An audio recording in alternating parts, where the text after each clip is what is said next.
everyone, in today's lecture we are going to discuss about properties of determinants. This is exercise 4.2. There are some basic properties of determinants which help to calculate determinant without expanding. इसमें हमने क्या करना है, without expand means हम उसको expand किए बिना properties का यूज करके डिटर्मिनेंट की वैल्यू कैलकुलेट करेंगे. फर्स्ट प्रॉपर्टी क्या है? What is first property? If each elements of a row or column in a determinant is 0, then the value of determinant is 0. What is first property? If each element of a row or column in a determinant is 0,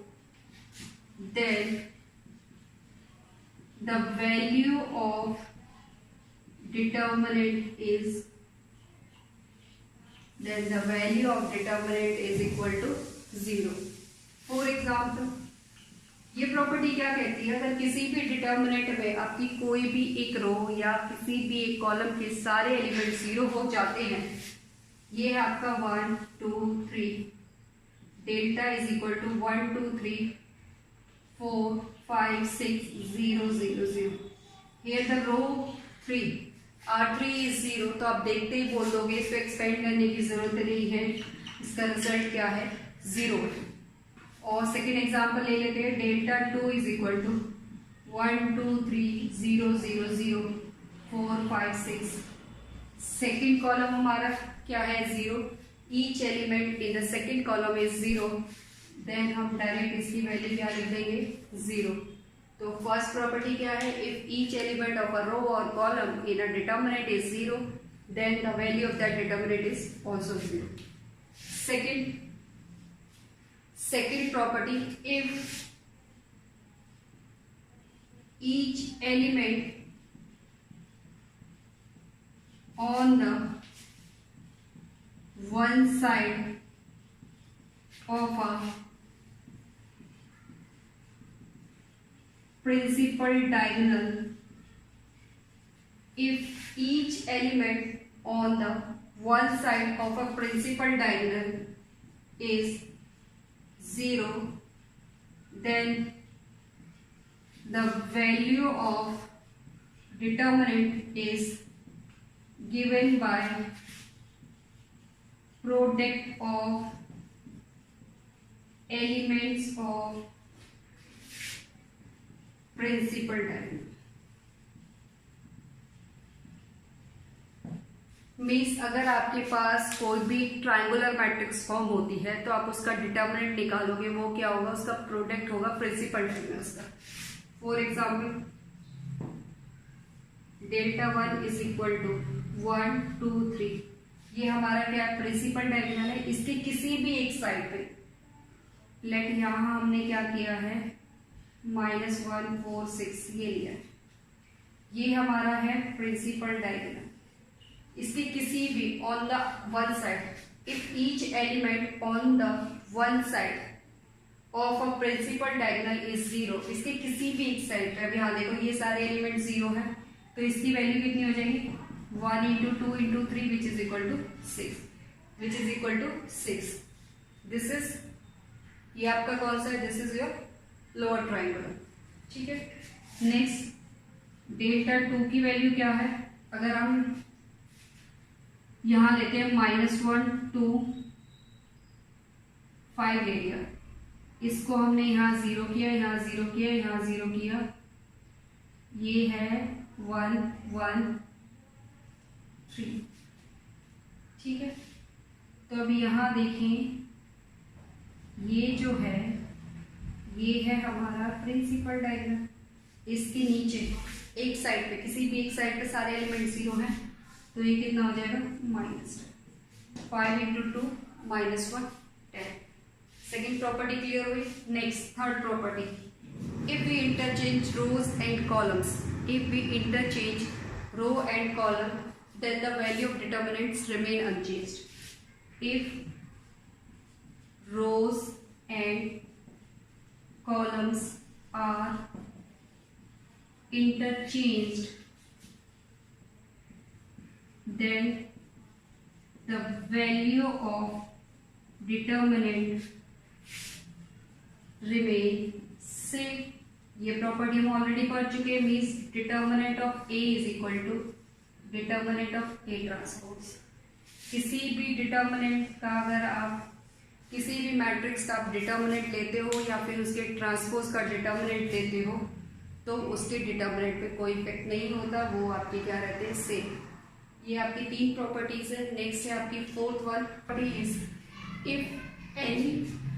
if any two rows or column of a determinant are interchanged, then the value of determinant changes by negative sign only.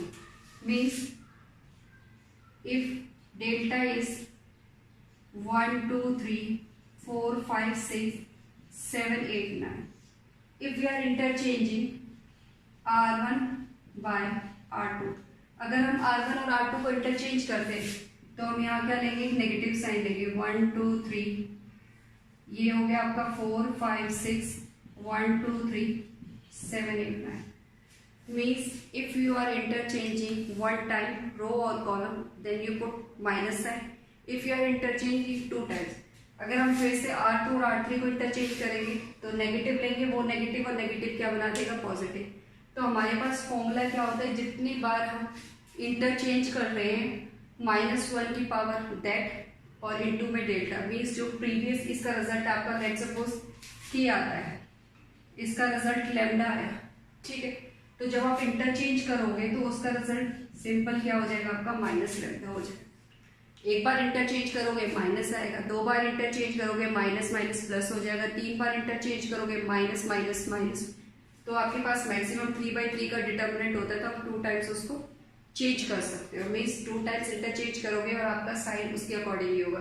एक बार interchange किया r1 और r2 को interchange किया -1, फिर next time आप करोगे r2 और r3 को इंटरचेंज तो वहां से -1 और ये -1 क्या बना देगा, आपका प्लस, ठीक है।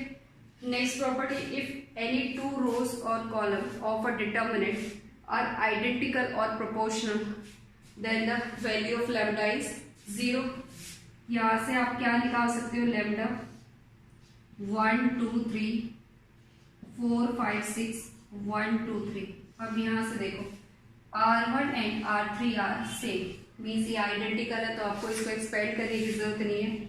आप इसका डायरेक्ट आंसर क्या लिख सकते हो, 0 लिख सकते हो। आप इसका डायरेक्ट आंसर क्या लिख सकते हो, 0।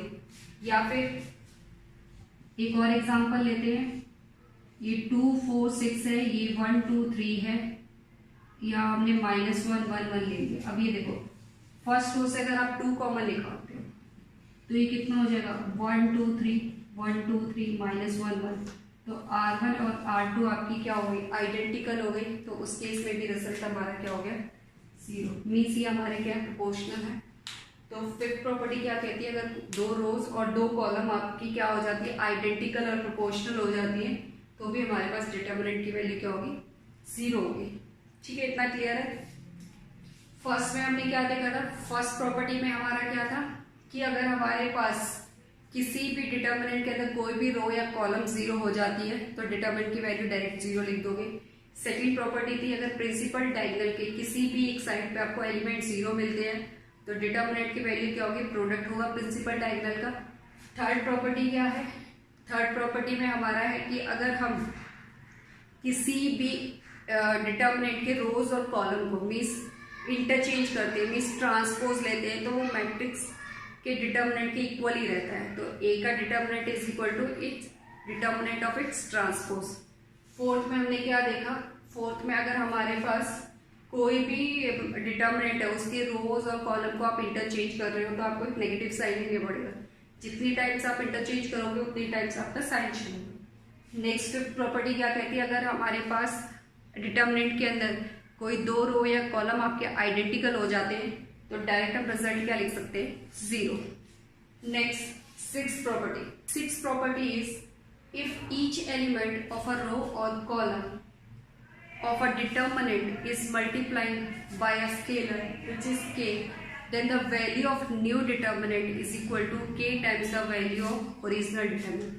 मीन्स डेटा आपके पास ये है, अगर हम इसी डिटर्मिनेंट को 2 से मल्टीप्लाई कर देते हैं, ये कितना है 2 4 6 1 0 1 -1 2, मतलब एक डिटर्मिनेंट ये है, एक ये इसका स्केलर है, तो आप क्या करोगे 2 इधर से कॉमन निकालोगे 1 2 3 1 0 1 -1 1 2, this is your 2 times of delta हो गया।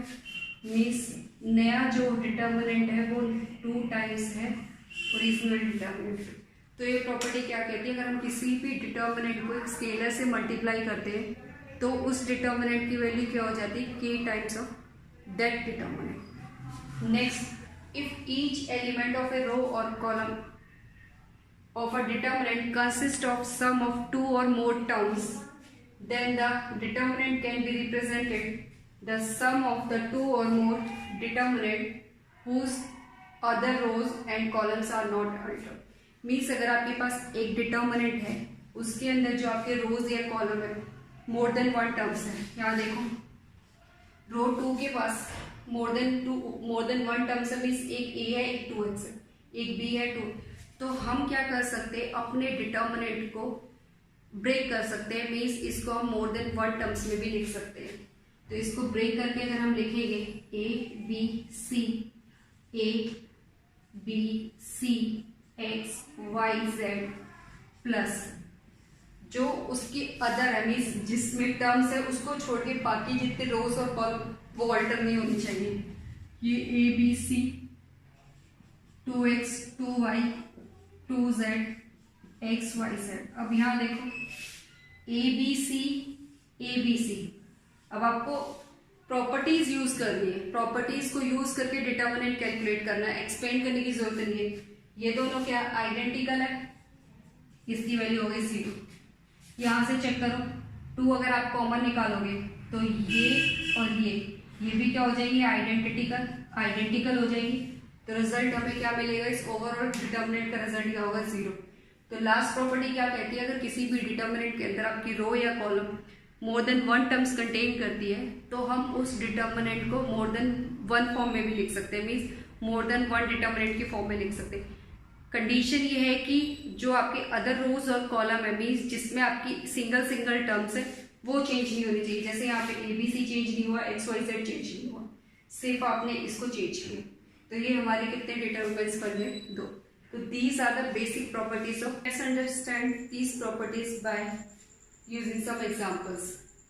These are the some examples in which we have to prove without expanding, means हमें एक्सपेंशन यूज नहीं करनी है, हमें अपनी प्रॉपर्टीज का यूज करके ही इनको प्रूव करना है।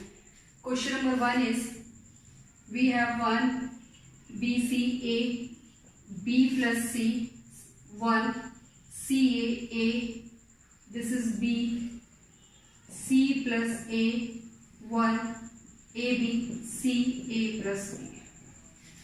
This is the determinant. Now we have to prove the value of this determinant is equal to 0. अब देखो यहाँ पे आपका 1 1 है, 0 किस केस में बनता है, या तो हम 2 वैल्यूज को 2 रोज या 2 कॉलम्स को क्या बना दें, आइडेंटिकल बना दें। अब देखो ये बन सकता है A B plus A C B C, हम इनको ऐड करें तो हम क्या अप्लाई कर रहे हैं, C2 tense to C2 plus C3। जब भी आप ऑपरेशन परफॉर्म करोगे, ऑपरेशन हमने लगाए भी हैं 3.4 में, जिनको ऑपरेशंस लगाने नहीं आते वो सबसे पहले एलिमेंट्री ट्रांसफॉर्मेशन की वीडियोस देखें, वहाँ पे हम कैसे कैसे ऑपरेशंस अप्लाई कर रहे हैं वो आपको लगाना आएगा। तो जब भी आप ऑपरेशन लगाते हो लेफ्ट साइड में और राइट साइड में ये दोनों ऑपरेशन आपके क्या होंगे, सेम होंगे।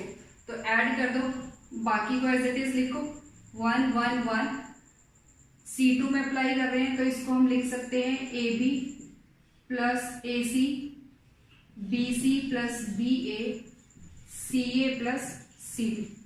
ठीक है, अब हमने क्या करना है, C2 और C3 को ऐड करना है, तो ऐड कर दो BC plus AB plus AC CA plus BC plus BA AB plus CA plus CD। Add हो गया। अब यहाँ देखो ये क्या आपका AB plus BC plus CA है, यहाँ से हमने क्या किया 1 1 1 AB plus BC plus CA A B plus B C plus C A, इसको रीअरेंज किया है बस।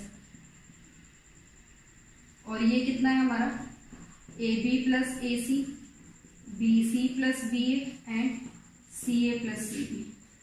टेकिंग कॉमन, जब भी आप कॉमन निकालोगे थ्रू आउट सेम होना चाहिए। टेकिंग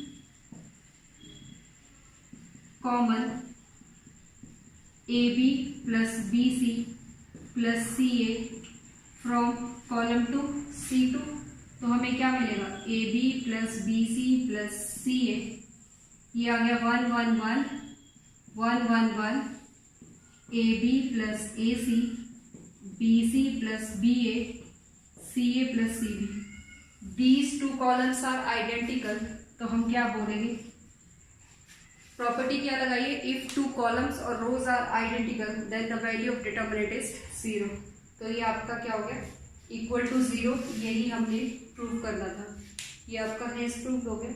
तो ऐसे क्वेश्चन में बेटा आपको खुद से अपना चेक करना पड़ेगा कि आप ऑपरेशन क्या क्या परफॉर्म कर सकते हो।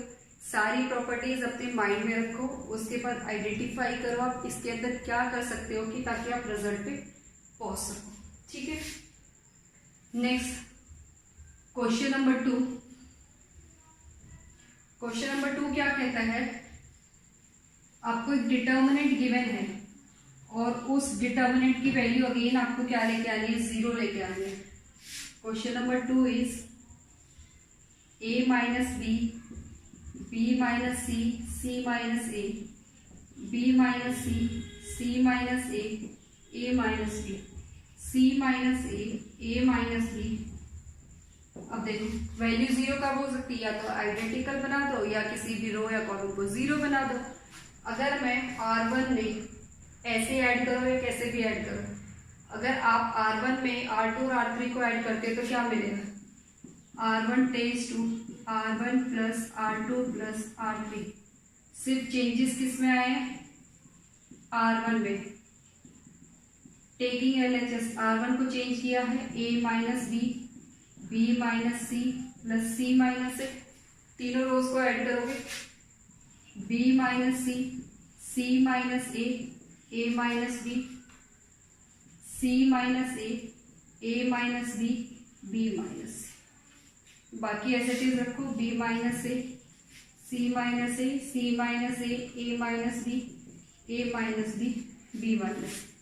ये देखो ये सारे आपके क्या हो रहे हैं, कैंसिल हो रहे हैं। तो ये कितना मिला, 0 0 0, B minus C, C minus A, C minus A minus B, A minus B, B minus C. If all the elements of any row और column are 0 then the determinant is also 0। ठीक है, ये clear हो गया। तो हमें अपने mind में ये रखना है कि राइट साइड में प्रूफ क्या करना है, उसी के बेसिस पे आप अपनी प्रॉपर्टीज को अप्लाई कर सकते हैं। नेक्स्ट क्वेश्चन 3 में आपको 0 प्रूफ नहीं करना, 1 माइनस एक्स क्यूब का होल स्क्वायर प्रूफ करना है। क्वेश्चन 3 देखो, एक बार क्वेश्चन 3 को देखो और खुद से चेक करो कि आप इसमें क्या ऑपरेशंस अप्लाई कर सकते हैं। Question number 3 is 1 x square 1 x square 1, ये हमें प्रूव करना है 1 माइनस एक्स स्क्वायर का होल क्यूब। LHS लेंगे, टेकिंग LHS, तो आपने LHS लेना है तो यहां लिख देंगे डायरेक्ट टेकिंग LHS। तो अब ये देखो क्या प्रूव करना है, 1 माइनस एक्स क्यूब लाना है। अब ये कैसे आएगा, यहां देखो ये 1 है, ये x है, ये x है। अगर मैं C1 को क्या कर दूं, C3 को x से मल्टीप्लाई कर दूं, C3 को किससे मल्टीप्लाई कर दूं, x से मल्टीप्लाई कर दूं, काम चलेगा मेरा। ये देखो ये कितना हो जाएगा, 1 minus X cube, X square और x। तो ऑपरेशन लगाया C1 tends to C1 minus में x times of C3। Operation check करो, ऑपरेशन क्या लगाया, C1 tends to C1 minus x times of C3। तो ये कितना आ जाएगा, C1 में ऑपरेशन लगा है तो ये 1 इसको x से मल्टीप्लाई करेंगे, x cube, X square minus x square, x minus x, x 1 x square, x square x 1। तो यहां से मिला 1 minus X cube 0 0 x 1 x square x square x 1। अब ये देखो कॉलम 1 से आप क्या कॉमन निकाल सकते हो, 1 minus X cube, 1 minus X cube common निकाला, 1 x x square 0 1 x 0 x square 1। हमें इसका होल स्क्वायर चाहिए। अब देखो क्या कर सकते हैं, ये C2 है, ये आपका क्या है, अगर आप एक्सपेंड भी करते हो इसको, डायरेक्ट एक्सपेंड कर दो। एक्सपेंड कैसे करते हैं, जहां मैक्सिमम जीरोस होते हैं उसी को एक्सपेंड करेंगे, एक्सपेंडिंग C1 को एक्सपेंड करेंगे तो हमें क्या मिलेगा, 1 माइनस एक्स क्यूब ऑलरेडी है, ये कितना हो जाएगा 1 minus X cube, this minus this 1 minus X cube 1 minus X cube का होल स्क्वायर। यही आपने प्रूव करना था। This is your question number 3। तो क्वेश्चन नंबर 3 में आपने क्या प्रूव करना था, 1 माइनस एक्स क्यूब का whole square. Next last question is question number 4। Question number 4 is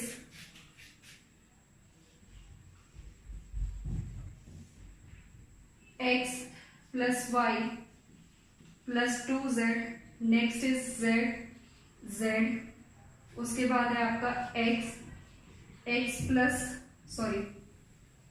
y plus z plus 2x, x y y z plus x plus 2y।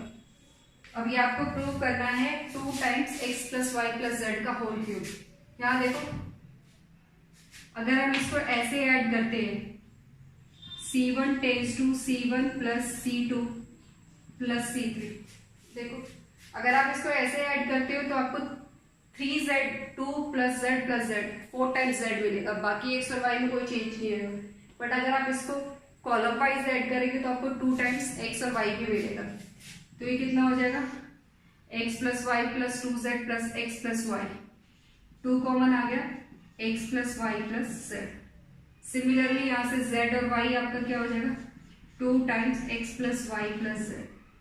ऐसे ही हो जाएगा आपका 2 टाइम्स प्लस x, इसलिए मैंने इसको रीअरेंज करके और पहले ही लिख दिया, x y plus z plus 2x, this is x this is y, z plus x plus 2y। Common निकालो फर्स्ट से, 2x plus y plus z, taking common 2 into x plus y plus z from column 1, x y plus z plus 2x, x y y z plus x plus 2y। अब जब भी आपके पास 1 1 form होता है तो हम operation उधर ही लगाएंगे। तो हम क्या कर सकते हैं, हम लगा सकते हैं R2 tense to R2 minus R1 और R3। जब भी आप 2 ऑपरेशन एक साथ लगाते हैं तो आपने क्या चीज याद रखनी है, ये देखो लेफ्ट और राइट का सेम होना चाहिए, और जिसमें आप ऑपरेशन माइनस या प्लस कर रहे हो वो बेस ऑपरेशन सेम होना चाहिए। मीन्स मैंने R1 को सेम रखा है, R2 और R3 को मैं चेंज कर रही हूँ, मीन्स माइनस प्लस कर रही हूँ R1 से। तो ये कितना आएगा, 2x plus Y plus z, row 1 को एज इट इज रखा, x y, ये कितना हो जाएगा 1 minus 1 0, y plus z 2x minus x, y plus z plus x, this is 0। Next 1 minus 1 0, x minus x 0, ये कितना हो जाएगा z plus x plus y। तो अब यहाँ देखो कॉमन क्या निकल रहा है, रो 2 और रो 3 में से, taking common x plus y plus z from R2 and R3, taking common x plus y plus z from R2 and R3। R2 और R3 में से हम क्या निकाल सकते हैं, x plus Y plus z common. तो पहले से ही हमारे पास क्या है, x plus Y plus Z है, एक x प्लस वाई जेड यहाँ से निकला, एक यहाँ से निकला, होल स्क्वायर, तो ये क्या हो गया आपका होल क्यूब हो गया। पहले से ही x plus Y plus Z हमारे पास है। Now taking common from x plus Y plus Z from R2 and R3, हमने 2 टाइम्स कॉमन निकाला, स्क्वायर हो गया, और एक ये क्या हो गया क्यूब हो गया। तो ये कितना हो गया 1x y, नेक्स्ट क्या है 0 1 0 0 0 1। अब हम क्या करेंगे, एक्सपेंड कर देंगे, जहां हमको मैक्सिमम 0 मिल रहे हैं वहां एक्सपेंड कर दो, एक्सपेंडिंग C1, तो ये कितना हो जाएगा 2x plus Y plus z का whole cube 1 minus 0 which is equal to 2 times x plus y z का होल क्यूब। यही हमने प्रूव करना था, हैज प्रूव।